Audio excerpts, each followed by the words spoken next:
Émission spéciale Don de moelle osseuse sur Beurre FM et Africa numéro 1 avec Aïssa Thiam et Philippe Robichon. Ça y est, c'est parti, bonjour et bienvenue. C'est la 3e fois qu'Africa numéro 1 et Beurre FM se mobilisent ensemble avec l'Agence de la biomédecine autour du don de moelle osseuse. Pour présenter cette émission à mes côtés, je vous présente Philippe Robichon, animateur sur Beurre FM. Bonjour Philippe. Bonjour à tous. Merci à Africa numéro 1 de votre accueil. Je suis très heureux de présenter aux auditeurs de Beurre FM Aïssa Thiam. Vous animez Aïssa l'émission Ambiance Africa qui passe à la même heure sur Africa numéro 1. À l'occasion de la 9e semaine nationale de mobilisation pour le don de moelle osseuse, nous allons passer cette heure ensemble pour vous informer et surtout vous convaincre de vous inscrire sur le registre des donneurs de moelle osseuse. Oui, alors vous êtes encore trop nombreux à découvrir l'utilité de la moelle osseuse au moment de la maladie d'un proche. Nos 2 standards Aïssa sont à votre disposition. Vous poserez vos questions en deuxième partie. Vous composez le 01 53 48 3000 ou alors le 01 55 07 58 00. Diversifier, c'est le mot à l'honneur car plus on sera nombreux à s'inscrire et on donnera un petit peu plus de chance à un malade de trouver un donneur compatible et de guérir. On va essayer de comprendre tout ça dans un instant. En tout cas, disons-le clairement, oui, on est concerné. Vous êtes concernés car nous manquons de personnes d'origine noire africaine et maghrébine sur le registre du don de moelle osseuse. Pour répondre à nos questions ce matin, Aïssa, nous recevons le docteur Evelyne Marie. Bonjour. Bonjour. Bienvenue sur Africa numéro 1 et sur Beurre FM. Vous êtes directrice du registre France Greffe de moelle osseuse de l'Agence de biomédecine. Une de vos missions, c'est de gérer en particulier le registre France Greffe de moelle osseuse qui centralise l'ensemble des donneurs inscrits en France. Et c'est vous qu'on appelle quand on recherche un donneur compatible. Combien est-ce qu'il y a de personnes sur le registre actuellement, docteur Marie ?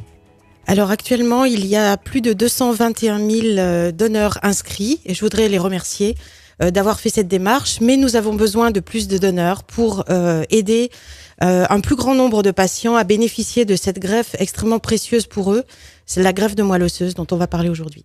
Quel nom leur donnez-vous à ces personnes qui sont inscrites sur le registre ? Alors, on leur donne, c'est une communauté effectivement de personnes qui ont choisi de cet engagement et on les appelle les veilleurs de vie parce que un beau nom ça, les veilleurs de vie. Hein. Voilà, et parce que en eux repose l'espoir de vie des patients. Alors on va essayer de comprendre d'abord à quoi sert ce don, le don de moelle osseuse. Quelles sont, docteur, les maladies graves du sang qu'on soigne avec cette greffe ? Alors cette greffe de moelle osseuse permet à un certain stade de maladie du sang, de bénéficier effectivement d'une thérapeutique qui est basée sur la démarche de donneur. Ces maladies sont effectivement des maladies graves du sang, des cancers du sang, tels que les leucémies, les lymphomes, les myélomes aussi. Enfin, c'est des maladies, c'est des noms un peu qu'on connaît pas beaucoup. Vous connaissez pas beaucoup, mais que si vos auditeurs ont des patients qui souffrent de ces maladies, ça va leur parler. Et il y a aussi des maladies du type déficit immunitaire, c'est-à-dire ces enfants, par exemple, qui naissent sans défense immunitaire, qu'on est obligé de mettre dans une atmosphère protégée pour éviter les virus. Oui. Et eux aussi ont besoin d'une greffe de moelle osseuse parce que leur moelle osseuse est malade. Alors, il y a une question de compatibilité qu'on va essayer d'expliquer à nos auditeurs. En général, on cherche d'abord le donneur au sein de la famille. Mais est-ce que vous pouvez nous expliquer un petit peu cette rareté en ce qui concerne la compatibilité entre un donneur et un malade ? Alors voilà, pour pouvoir donner sa moelle osseuse ou recevoir une moelle osseuse, il faut être compatible. C'est-à-dire qu'il faut partager les mêmes caractéristiques génétiques qu'un donneur. Et ce donneur, on veut qu'il soit lui sain, c'est-à-dire que sa moelle osseuse soit en parfaite santé pour qu'elle puisse aider le malade à guérir. Dans la famille, il y a une chance sur 4 de trouver ce donneur parmi les frères et sœurs. D'accord. Encore faut-il avoir des frères et sœurs, et même si on a des frères et sœurs, cette compatibilité n'est pas évidente. Mais c'est une chance sur 4. Si on n'a pas la chance d'avoir ce donneur dans la famille, on est obligé, ou on s'appuie sur les registres nationaux de donneurs, comme le registre français. Et là, la probabilité de trouver en dehors de sa famille un donneur compatible n'est plus de 1 sur 4, mais de 1 sur 1 million en moyenne. Donc on comprend qu'il nous faut un maximum de donneurs, énormément de donneurs sur les fichiers pour permettre à des patients d'être greffés. Alors pour comprendre un petit peu la question de la diversification de ces donneurs, est-ce que on est forcément compatible, on sera plus compatible avec quelqu'un qui vient de sa région ? Alors, on sera plus compatible avec quelqu'un qui a la même origine géographique, peut-être pas de la région, mais du même continent, disons, voire du même pays. Et c'est pour ça que l'Agence de la biomédecine essaye de diversifier l'origine des donneurs pour pouvoir aider les patients. Et les patients appartiennent à toutes les communautés, que ce soit africaines, asiatiques, maghrébines, européennes, etc. Il nous faut des personnes qui s'inscrivent et qui ont ces mêmes origines. Et aujourd'hui, nous sommes sur Beurre FM et Africa numéro 1. Donc, l'appel que nous souhaitons lancer, c'est il faut aussi que ces communautés africaines et d'Afrique du Nord se mobilisent pour aider des patients qui leur ressemblent génétiquement. Alors, quand on parle de compatibilité, docteur Marie, il faut qu'elle soit à 100%. Il faut qu'elle soit la plus parfaite possible, effectivement. Ce qui veut dire que un malade de Tizi Ouzou sera plus compatible qu'avec avec quelqu'un qui va donner de Tizi Ouzou. C'est ça que alors peut-être pas de Tizi Ouzou, mais c'est ça qu'il faut comprendre, c'est que voilà, le brassage des populations étant ce qu'il est, il faut quand même qu'on soit vraiment du même coin. Oui, il faut avoir cette même origine. Il faut avoir cette même origine. Un patient qui a des origines africaines trouvera plus facilement dans la communauté africaine que dans une autre communauté. Et comment vous expliquez le déficit de noms alors de personnes inscrites sur ce fichier originaires d'Afrique et d'Afrique du Nord? Alors je pense qu'il y a un problème d'information. Je crois qu'il faut dédramatiser ce don, il faut le faire connaître avant tout, parce que je pense qu'il est méconnu par rapport à d'autres types de dons, comme le don de sang, le don de plaquettes, qui sont des dons extrêmement importants à faire, parce qu'on soigne aussi les mêmes patients. On temporise un petit peu l'évolution de leur maladie avec ces traitements. Le don de moelle osseuse, c'est un don qui est trop peu connu. Et aujourd'hui, je vous remercie de nous donner 1 heure du temps de ces radios pour nous permettre d'expliquer ce que c'est et de donner peut-être envie à des gens qui sont en bonne santé, qui sont d'origine africaine, de donner ou de s'inscrire sur ce fichier. Et ce don, c'est un engagement, docteur Marie? C'est un vrai engagement. Pourquoi ? Parce que quand on s'inscrit, on sait pourquoi on s'inscrit, mais on ne donne pas tout de suite. On va attendre que quelque part dans le monde, un patient partage les mêmes caractéristiques génétiques que soi et à ce moment-là, on sera sollicité. Donc parfois, l'attente est un peu longue. Alors on va essayer d'aborder la question religieuse, puisque il y a peut-être certaines personnes qui ont ce frein de se dire ce que la religion dit à ce sujet. Philippe ? Oui, puisqu'il y a beaucoup d'idées reçues qui circulent notamment sur le don et le don en général. Alors on a demandé à l'imam Abdelali Mamoun de nous expliquer quelle est la position de l'islam sur le don. Nous l'écoutons. Bonjour à tous. En effet, il s'agit d'une très bonne question. En islam, effectivement, le don de moelle osseuse, à l'instar des dons d'organes ou des dons du sang, est un acte de générosité et de bonté pieuse qui est incomparable. En effet, contrairement au fait de donner l'argent quand on donne de la moelle osseuse ou quand on donne un organe après sa mort, par exemple, c'est donner la vie. Ce n'est pas simplement subvenir aux besoins d'un pauvre pendant un moment précis. Donc, il est tout à fait apprécié par Allah subhanahu wa ta'ala que tout un chacun, s'il a la possibilité de faire des dons de sang, des dons d'organes après sa mort, par exemple, ou un don de moelle osseuse pour ceux qui en ont besoin, eh bien, à partir du moment où il n'y a aucun risque pour le donneur, eh bien, c'est un acte très pieux et très apprécié. Dieu dit dans le Coran, concernant le fait de sauver une âme, وَمَنْ أَحْيَاهَا فَكَأَنَّمَا أَحْيَا النَّاسَ جَمِيعًا. Celui qui donne la vie, eh bien, c'est comme si qui donnait la vie à toute l'humanité. Et donc, le fait d'offrir, à partir du moment où ça ne représente aucun danger pour le donneur, eh bien, c'est un acte de générosité, c'est un acte de charité noble, et c'est une sadaqa qui est extrêmement récompensée, et c'est surtout une occasion pour justement ceux qui n'ont pas les moyens financiers de faire des dons, eh bien, que de donner, par exemple, leur sang ou leur moelle osseuse. Voilà ce que dit l'islam sur ce sujet. Acte de générosité, nous dit l'imam Abdelali Mamoun. Nous avons Corinne Tonnier qui vient de nous rejoindre sur le plateau de la radio africaine. Bonjour Corinne Tonnier. Vous êtes présidente de l'association ACUT pour Association Courage Ulysse Tonnier, du nom de votre fils qui n'a pas eu, lui, la chance de trouver un donneur compatible. Alors vous vous êtes inscrite d'abord sur le registre et aussi créé cette association pour informer, recruter.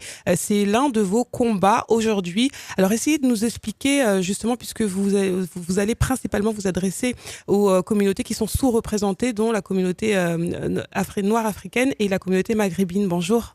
Bonjour Aïcha.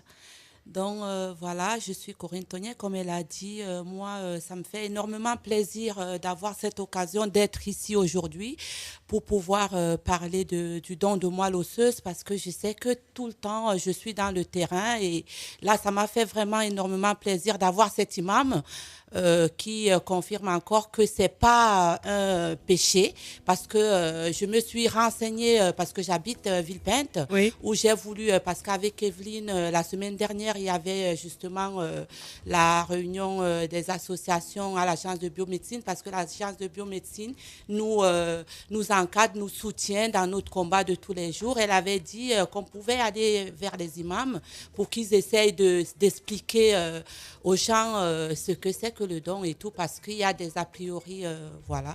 Et puis, ils m'ont dit que le don, en tant que tel, le don chez les musulmans, c'était haram, donc c'est le péché. Donc là, vraiment, je suis très, très contente d'avoir entendu un imam au bout du fil. Tu viens de nous confirmer que ce n'était pas le cas. Le péché, c'est un don de générosité. Donc moi, je suis ici tous les jours. C'est vrai, les gens, ils disent oui, mais ça, moi j'ai peur, je ne veux pas qu'on touche à ma moelle épinière. Ils font l'amalgame entre la moelle épinière et la moelle osseuse et tout. Donc allez-y, parce que... c'est très compliqué. Moi, avant, c'est vrai, j'avais jamais entendu parler de don de moelle osseuse jusqu'en 2006 où c'est tombé sur moi.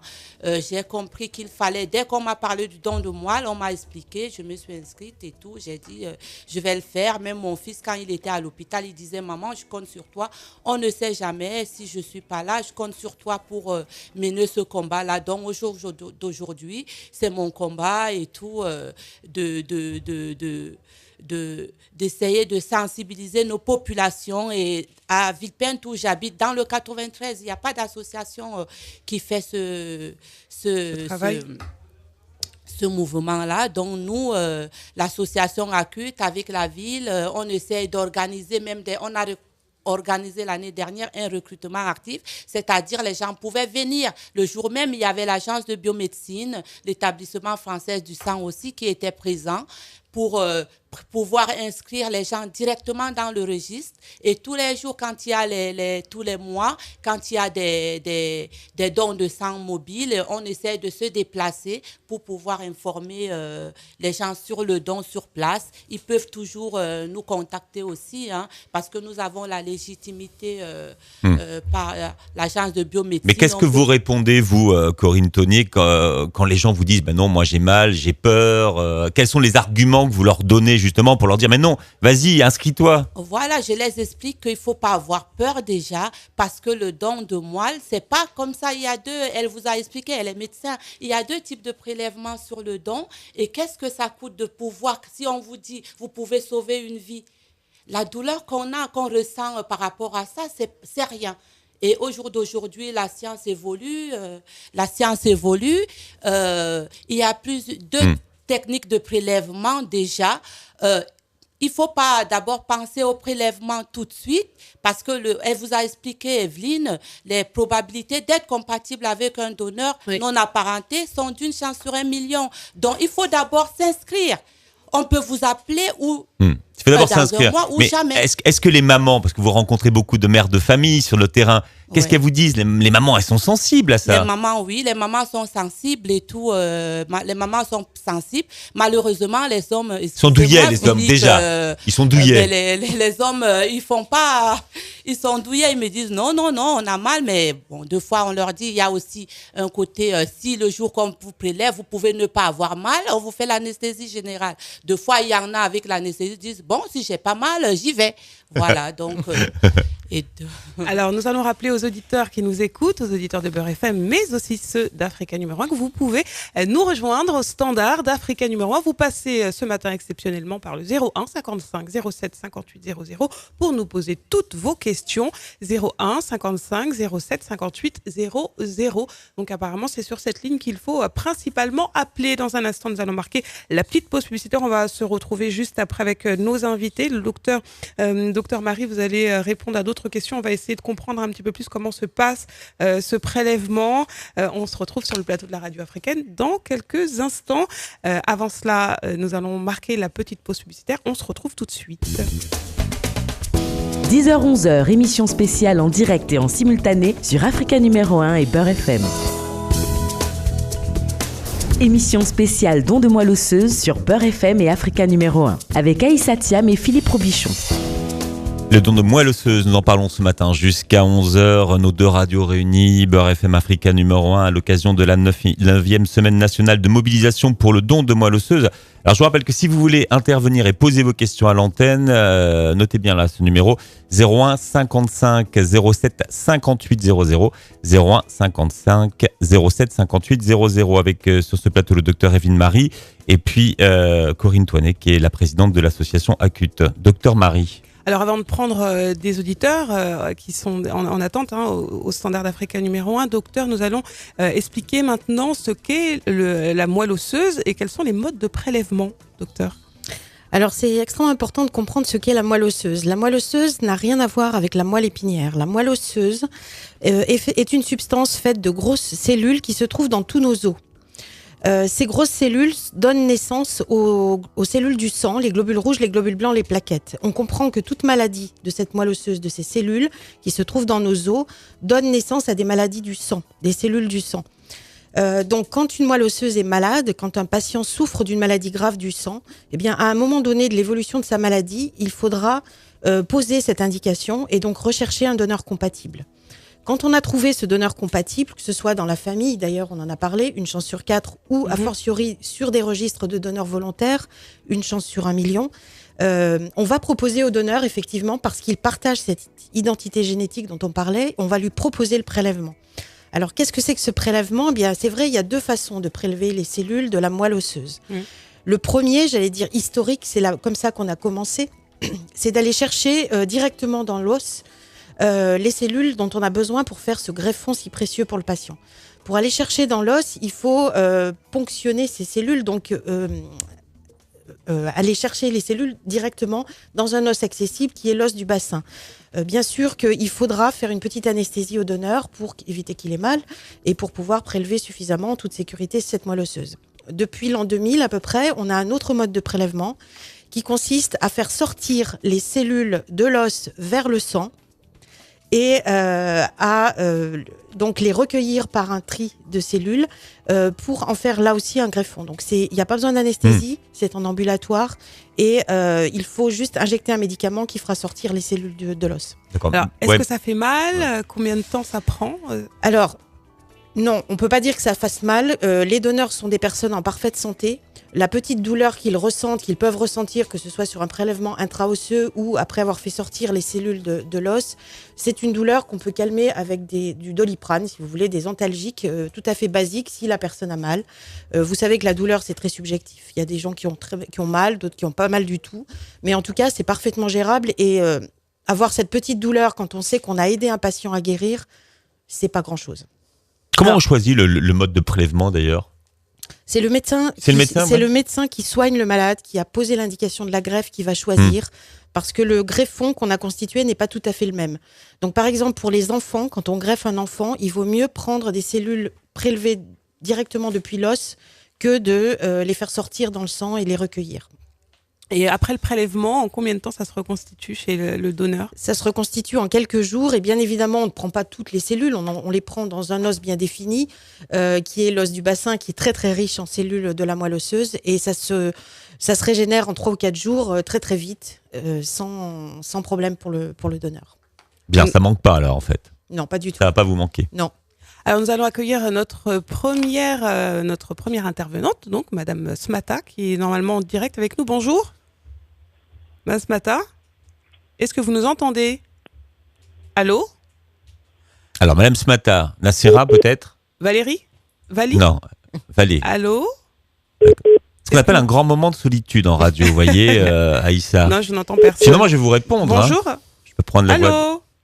Bien. J'ai l'impression qu'on n'entend pas les auditeurs, je ne sais pas Bien. ce qui se passe. Mais Corinne Toinet voulait revenir un petit peu, parce que quand on a parlé de la douleur, j'ai vu que ça vous faisait réagir, Corinne. Oui, je disais que je l'ai fait, moi. J'ai fait, vous avez déjà donné. Oui, je l'ai fait, cette technique de prélèvement dont Evelyne expliquait, par le sang, donc je voulais juste dire que ça faisait pas vraiment mal. C'est comme si on avait une grippe, on a des courbatures, mais si on prend du paracétamol, ça passe tout seul. Hein. Donc je l'ai fait.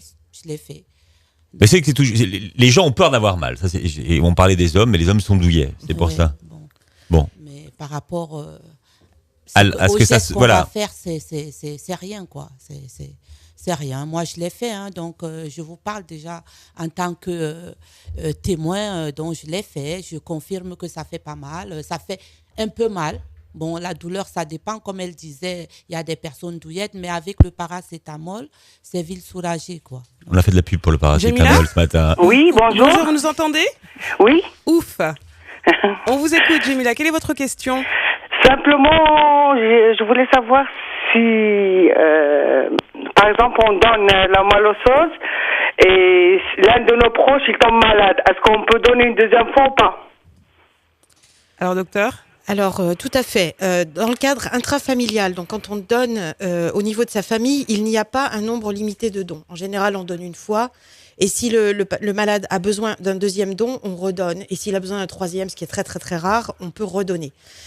Quand on est donneur volontaire inscrit dans un registre de donneurs, donc en dehors de la famille, on a choisi que le donneur qui va être sollicité pour un don ne donne qu'une seule fois et se réserve, si besoin, pour le même patient. Mais il ne pourra pas donner pour 2, 3, 4 patients différents. Voilà. Et juste, je voudrais rajouter pour vous rassurer que même si, par exemple, vous vous êtes inscrite sur le registre des donneurs et que vous avez donné pour un patient que vous ne connaissez pas, si jamais dans votre famille, il y avait besoin d'un don et que vous soyez identique, compatible avec le patient de votre famille, vous pourrez lui donner votre moelle osseuse à nouveau. D'accord, c'est tout ce que je voulais savoir. Bon, est-ce que vous êtes inscrite? Non. Ah bon? Non. Et vous allez vous inscrire quand, alors? C'est pas pour aujourd'hui, laissez-moi le temps de réfléchir. Voilà, c'est très bien, il faut réfléchir.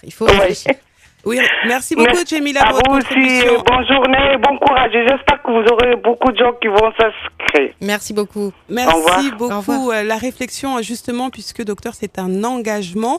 Il faut également savoir qu'on peut être appelé comme on peut ne jamais être appelé lorsqu'on est inscrit sur le registre. Voilà, c'est ce qui fait la particularité de ce type d'engagement, d'inscription, c'est que il faut bien réfléchir. Et je pense que cette dame avait raison. Elle s'intéresse à ce don, elle y réfléchit et à un moment, elle franchira peut-être le pas et elle s'inscrira. Et là, il faudra attendre. Il faudra attendre qu'un patient, quelque part, soit compatible. Et cette attente peut durer longtemps, c'est vrai, il faut que les personnes le sachent. Ça peut être long, ça peut être moins long, ça peut être très rapide, ça dépend. Et il faut accepter ça, voilà. Il faut accepter d'attendre. Donc c'est un côté peut-être un peu frustrant, mais il faut savoir que si on n'est pas appelé, c'est qu'il n'y a pas de patient qui a besoin d'une greffe de moelle et avec lequel on est compatible. Alors, je voudrais qu'on insiste sur quelque chose ce matin, puisque vous êtes sur Africa numéro 1 et sur Beurre FM, c'est l'importance, et pourquoi est-ce qu'il est important, docteur Marie, de diversifier les profils au maximum? Eh bien, parce que les patients, les maladies du sang concernent toutes les populations. Quels que soient les continents, quelles que soient les origines, tous les patients peuvent à un moment ou à un autre être touchés par ces maladies-là. Donc, on comprend que pour soigner les patients, il faut être identique génétiquement, sans partager la même origine familiale, mais il faut être identique. Donc, ça veut dire qu'il faut que les donneurs soient similaires au niveau de leur, identiques au niveau des origines géographiques avec les patients. Il faut que ça puisse être compatible, si vous voulez. Donc, si on a des patients, et on en a qui sont d'origine africaine, nord-africaine, africaine, il nous faut des donneurs de ces origines-là. Parce que c'est eux qui pourront les aider, c'est eux qui pourront être compatibles avec eux et leur offrir cette chance de greffe. Alors, comment est-ce que vous recherchez la compatibilité? Quand vous avez un malade, finalement, qui est en attente de greffe, que ça se passe comment au niveau du registre, docteur Marie? Alors, les patients qui ont besoin d'une greffe de moelle osseuse sont inscrits sur le registre national par les médecins. Et donc, nous, on a ces bases de données extrêmement importantes, donc les donneurs français, et on communique avec tous les registres du monde entier. Donc, au total, on a accès à plusieurs millions de donneurs.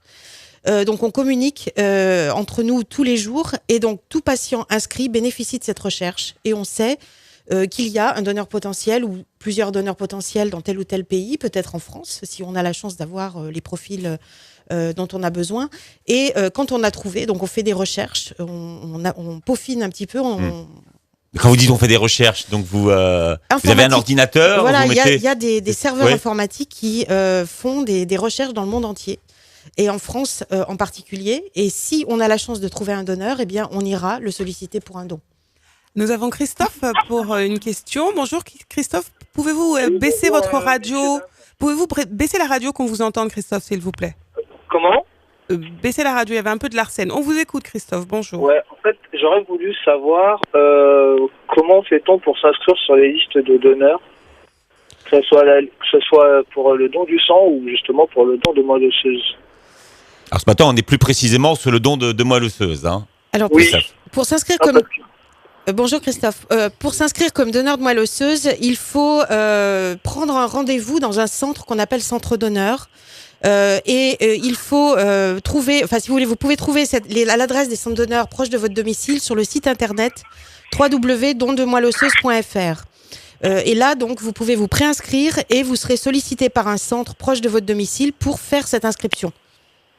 L'inscription, ça consiste en un entretien médical et en une prise de sang ou un prélèvement salivaire, ça dépend des centres. Mais même si c'est une prise de sang, c'est pas grand-chose, hein, c'est quelques millilitres de sang qui permettront de faire cette carte génétique dont on a besoin pour la comparer à celle des patients. Donc là, c'est important, on ne va pas pousser la porte d'un centre tout de suite. D'abord, on se préinscrit. On peut se préinscrire, c'est pas une obligation, on peut se préinscrire, mais c'est important de le faire parce que avec cette préinscription, les donneurs sont orientés vers le centre donneur dont ils dépendent géographiquement et seront appelés par ce centre pour s'inscrire. Ils prendront un rendez-vous. Excusez-moi, est-ce que la réponse vous satisfait, Christophe? Ouais, ça y est, je suis satisfait, j'ai pris note. Et dernière question, quelles sont les petites maladies qui font qu'on ne pourrait pas être donneur? Alors c'est une excellente question. Il y a pas beaucoup de contre-indications au don parce que ce qu'on souhaite, c'est que le donneur soit en parfaite santé pour ne lui faire prendre aucun risque. Et ça, c'est notre responsabilité de médecin, d'équipe de professionnels de la santé. Il ne faut que le donneur ne prenne aucun risque pour ce don. Donc, on s'assure que la personne n'a aucune maladie. Et en gros, il faut dire que peuvent s'inscrire toute personne âgée de 18 à 50 ans qui ne prend aucun traitement chronique. Chronique, ça veut dire de prendre un médicament tous les jours pour quoi que ce soit. Tension artérielle élevée, problèmes pulmonaires, autres problèmes. Diabète. Voilà, diabète, etc. Donc, à partir du moment où quelqu'un prend un traitement tous les jours, malheureusement, il a une contre-indication pour s'inscrire comme donneur et c'est vrai qu'il faut le savoir. Comme donneur de moelle osseuse, attention, comme donneur de moelle osseuse. Merci beaucoup, Christophe. Merci à vous. À bientôt. Et, bonjour à Monsieur Robichon et Monsieur Abdelali Mamouni. Bien, on vous donne rendez-vous tout à l'heure. Merci Christophe. Ouais. Merci de nous suivre, à très bientôt. Nous avons à présent Rosabelle. Bonjour, merci d'avoir patienté. Oui, bonjour. Bonjour Fatou, bonjour docteur. Bonjour. Je voulais savoir, une personne qui souffre d'un syndrome auto-immunitaire style antiphospholipide, est-ce qu'on peut être donneur de moelle osseuse? Bonjour Rosabelle. Bonjour. Non, malheureusement, les maladies auto-immunes représentent Oui. une contre-indication au don de moelle osseuse. Pourquoi? Parce que c'est des maladies, comme leur nom l'indique, qui concernent l'immunité. Et donc, c'est des personnes qui fabriquent des anticorps contre leurs propres cellules, la personne. Et donc, c'est une réaction immunologique qui n'est pas normale, qui peut être tout à fait gérée et traitée. Mais voilà, mais ces cellules de l'immunité ne sont pas tout à fait normales. Et donc, comme donner sa moelle osseuse, c'est transmettre son immunité, c'est transmettre ses globules blancs, etc., avec ce qu'ils sont. Tous les problèmes que ça engendre, quoi. Voilà, tout à fait. Donc, pour vous, si vous donniez votre moelle osseuse, il n'y aurait aucun souci. Hein, mais par contre, le patient pourrait hériter, si je peux dire, de ces petites anomalies que vous avez. Oui, voilà. Ah, dommage. Ben oui. Mais je donne mon cœur à Africa numéro 1.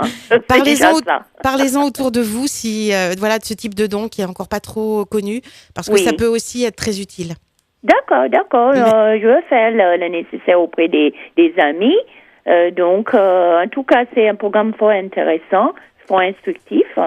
Puis je remercie toute l'équipe d'Africa numéro 1 pour nous amener des gens intéressants. Merci Rosabelle, merci pour votre intervention. À très bientôt sur l'antenne d'Africa numéro 1. Alors docteur, pourquoi le don est-il anonyme ? Alors, le don est anonyme parce qu'en France, depuis très longtemps, on va dire depuis quasiment 1976, date à laquelle ça a été formalisé, l'anonymat dans le don de produits d'origine humaine est une valeur qu'on veut défendre. Et alors, pourquoi l'anonymat ? C'est une façon de protéger à la fois le donneur et le patient. Donc, c'est un don parfaitement altruiste. Et il faut savoir que quand on donne, c'est pour aider un patient. Et une fois qu'on a fait ce geste-là, on a rempli sa mission, en fait. C'est anonyme et à la fois ça ne l'est pas, puisque on s'inscrit, donc on donne toutes ses coordonnées. Ah oui, non, mais l'anonymat, il est vis-à-vis du receveur, du patient. Le patient ne connaîtra jamais le donneur. Voilà, même s'il le souhaite, il ne pourra jamais recevoir les informations. Voilà, il ne connaîtra jamais le donneur, il ne pourra jamais le rencontrer. On comprend que ça peut être un petit peu frustrant parce que quand on fait, c'est un don extrêmement, d'une personne à une autre. Donc il y a un côté affectif quand même. Si vous interrogez je ne sais pas si vous avez des témoignages de donneurs qui ont réellement donné, ils vous disent que ça a été un moment très émouvant pour eux, même sans connaître le patient, de donner leur moelle osseuse. Mais néanmoins, c'est aussi une forme de protection. On sait que le patient peut avoir des moments difficiles et on ne souhaite pas que le donneur partage ces moments-là. Par contre, la greffe donne d'excellents résultats, on en parlera peut-être, et donc il faut savoir que quand on aide un malade, on l'aide vraiment à guérir. N'hésitez pas à nous rejoindre au standard de la radio africaine 01 55 07 58 00 pour poser toutes vos questions sur le don de moelle osseuse dont nous parlons ce matin jusqu'à 11h donc. Et puisque vous êtes très nombreux à nous poser la question hors antenne, vous pouvez aller sur le site internet www.dondemoelleosseuse.fr, le site dédié. Il y a également un numéro de téléphone, c'est un numéro vert, c'est au 0800 20 22 24, 0800 20 22 24. Il est 10h35. Philippe, nous allons marquer la petite pause publicitaire et on va se retrouver juste derrière avec le docteur notamment, et on va se retrouver avec les questions des auditeurs. 10h-11h, émission spéciale en direct et en simultané sur Africa numéro 1 et Beurre FM. Émission spéciale don de moelle osseuse sur Beurre FM et Africa numéro 1 avec Aïssa Thiam et Philippe Robichon. Diversifions le fichier de France Greffe de moelle. On parle de moelle osseuse ce matin à l'occasion de la 9e semaine nationale avec nos invités sur le plateau, le docteur Evelyne Marie, qui est directrice du registre France Greffe de moelle osseuse de l'agence de biomédecine, et puis Evelyne Toinet qui a créé une association. On parlait de l'engagement que représente le don tout à l'heure, docteur Marie. Engagez-vous pour la vie, c'est le slogan de l'agence. Oui, tout à fait. Je pense que c'est un très beau symbole de ce que représente cette démarche. C'est engagez-vous parce qu'on l'a compris, c'est sur la durée. On ne donne pas tout de suite, mais il faut être fidèle à cet engagement. Et pour la vie, parce qu'au bout de ça, si on a la chance de donner, on a la possibilité d'aider un patient à revivre après sa maladie. Alors nous allons au standard pour retrouver une autre auditrice, Madame Sania. Bonjour. Bonjour. On vous écoute, Madame Sania. Alors, je vous appelais pour savoir, est-ce qu'une personne qui a des tendances à avoir des anémies peut faire une moelle osseuse? Elle parle d'anémie. Est-ce qu'il y a une personne qui a des... Non, on l'a dit qu'il ne faut pas avoir de problème de sang, déjà. Anémie ou autre petit problème, parce qu'une anémie, ça a diverses origines, ça peut être soigné, bien sûr, mais on comprend que si on prélevait quelqu'un, un donneur qui a une anémie, il transmettrait son anémie au receveur. Et lui-même pourrait aussi avoir un don qui ne se passe pas aussi bien que possible. Donc, on souhaite avoir des personnes qui n'ont aucun problème de santé au moment où ils donnent. D'accord. Merci pour votre appel. À bientôt. Au revoir. Et Vali est avec nous aussi pour une autre question. Bonjour, bienvenue Vali. Bonjour Aïssa, bonjour à tes invités. Nous vous écoutons. Oui, en fait, moi je voulais faire un témoignage et en même temps poser une question. Donc, je vais commencer d'abord à témoigner. Moi, je suis déjà inscrit sur la liste grâce à Africa numéro 1 et BRFM TV. BRFM, disons. C'est depuis l'année passée avec Christian Roveno. Oui. Donc, pour moi, je suis musulman. Donc, grâce à l'explication de l'imam, qui m'a vraiment motivé à vraiment aller m'inscrire vraiment sur la liste des honneurs. Donc, j'ai expliqué un peu, je veux dire, vraiment, les centres sont vraiment accueillants. Ils accueillent vraiment très bien les gens. Moi, ici, dans le 95, je suis allé à Cergy-Pontoise. Et quand je suis arrivé, ils m'ont bien accueilli. Voilà, il y a du petit-déj qu'on vous offre. Voilà. Quand je suis arrivé là-bas, j'ai trouvé du monde. Moi-même, j'étais étonné. J'ai dit, il y a pas mal de gens quand même qui s'intéressent vraiment à ces causes-là, qui est vraiment important. Donc, voilà, on vous donne le formulaire, vous remplissez. Après, vous rencontrez un médecin qui vous explique un peu les choses, comment c'est. Donc, on vous prélève du sang, voilà. Donc voilà, c'est pour vous dire tout simplement à toutes les personnes, en tout cas, qui hésitent d'aller s'inscrire, de le faire parce que c'est vraiment important. Merci beaucoup pour votre témoignage. Il faut que nous nous mobilisons, en tout cas, pour une bonne cause qui est vraiment importante. Donc, ça fait 1 an que j'attends. Oui. On m'a pas encore contacté. Comme le médecin l'expliquait, on peut vous contacter d'un moment ou l'autre. Donc, je suis disponible, j'attends. Et j'ai ma carte qu'on m'a envoyée. Et j'ai même fait une mise à jour la semaine dernière qu'on m'a envoyé une formulaire. J'ai fait une mise à jour sur ma page. Donc voilà la question que je voulais poser. Parce que comme c'est un problème de sang, donc comment c'est possible que, par exemple, un Africain d'origine ne peut pas être compatible à un Européen, par exemple?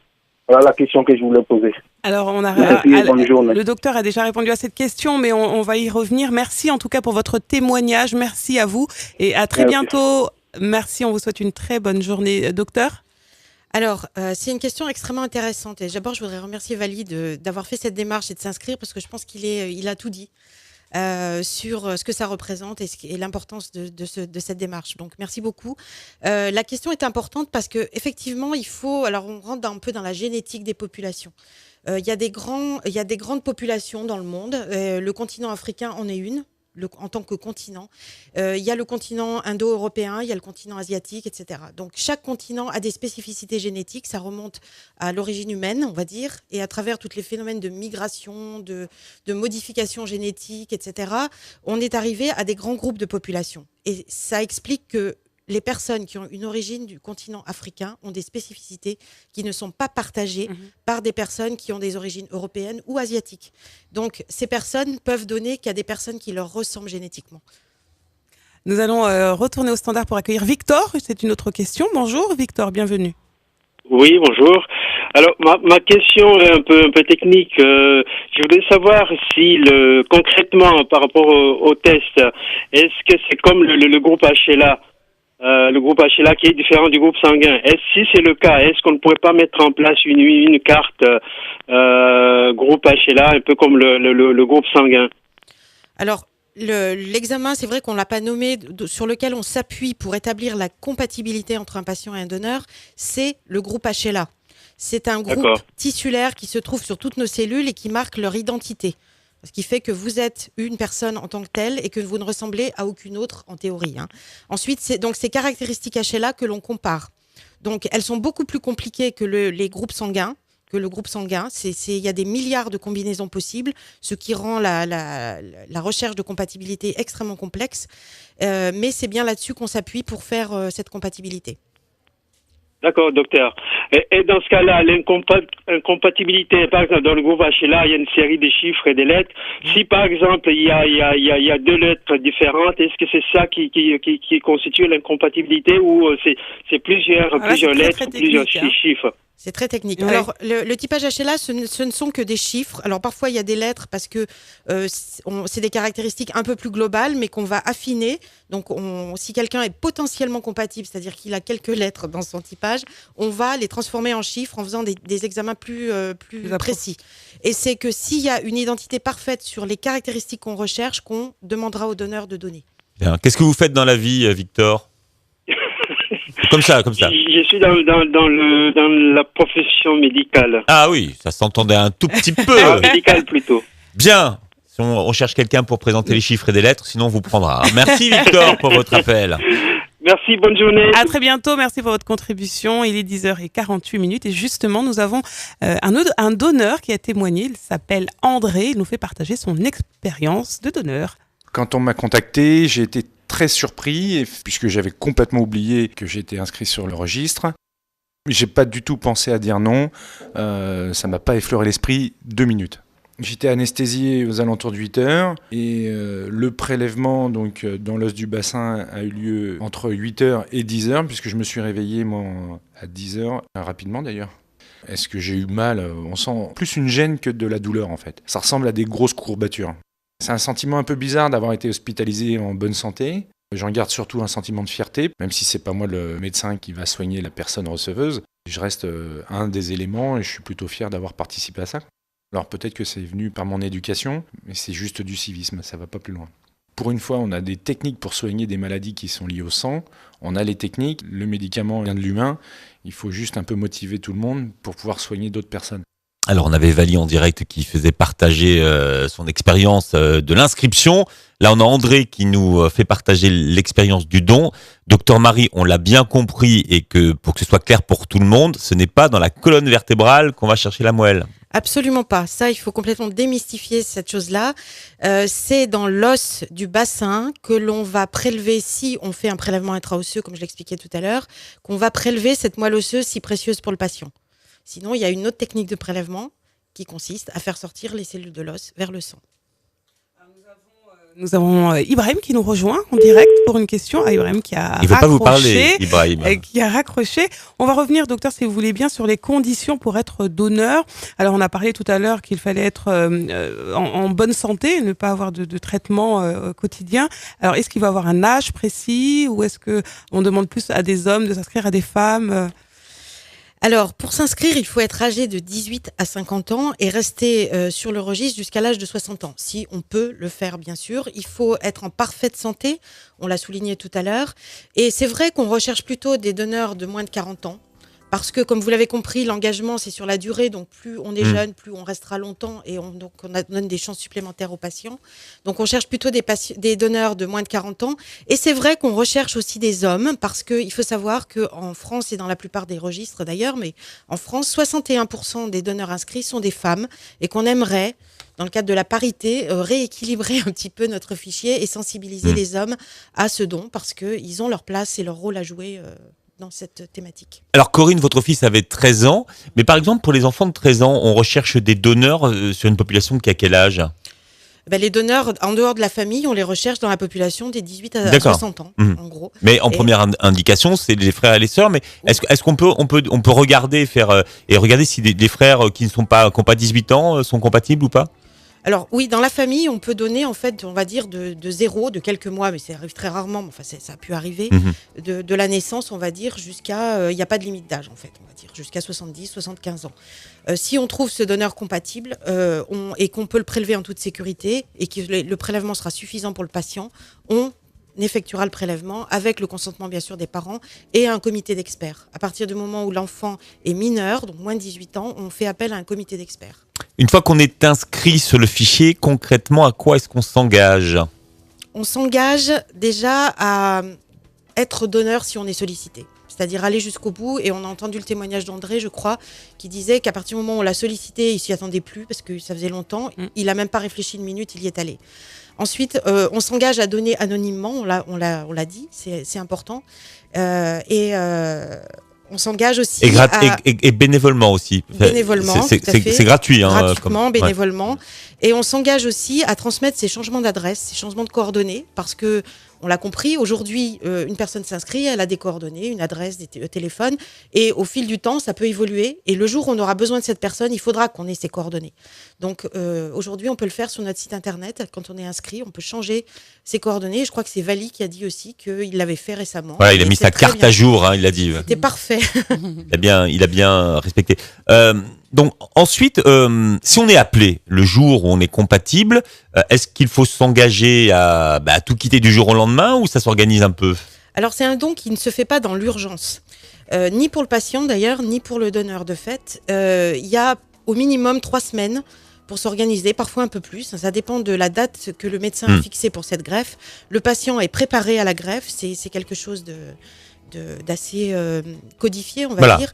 Et donc, le donneur, lui, on lui propose une date. Elle peut être négociée s'il a des contraintes. Et à un moment où on a arrêté la date du prélèvement et donc de la greffe, là, il faudra s'y tenir et aller jusqu'au bout de l'engagement. Alors, docteur, nous allons devoir conclure, puisque le temps passe. Il est déjà 10h53. Alors, ce qui est important, c'est de rappeler le site internet du don de moelle osseuse pour aller vous informer, vous inscrire.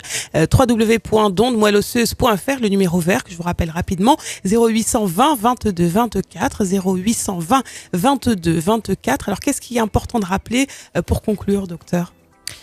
Eh bien, c'est qu'il y a tous les ans 2000 patients qui ont besoin d'une greffe de moelle osseuse et qui n'ont pas la chance d'avoir un donneur dans leur famille. Et ces personnes comptent sur tous ceux qui sont inscrits et qui s'inscriront pour pouvoir bénéficier de cette greffe. Et donc, ce que je voudrais dire à vos auditeurs, c'est que s'ils ont la chance d'être en parfaite santé, qu'ils remplissent les conditions requises, donner sa moelle osseuse ou s'inscrire comme donneur de moelle osseuse, c'est un des plus beaux gestes que l'on peut faire de son vivant. Corinne Tonnier, vous voulez également, pour clôturer l'émission, dire un mot aux auditeurs qui nous écoutent? Oui, le docteur a tout dit. Donc, j'aimerais leur dire que ça n'arrive pas qu'aux autres. Être malade, c'est comme gagner à une mauvaise loterie.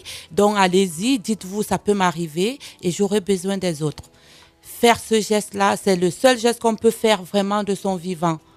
Allez-y, n'hésitez pas. C'est-à-dire que engagez-vous pour la vie. Les auditeurs peuvent également se rapprocher de votre association. Voilà, notre association, c'est l'association Courage Ulysse Tonnier qui est domiciliée à Villepinte dans le 93. Nous faisons des actions. Nous avons aussi un site internet et nous avons besoin de bénévoles.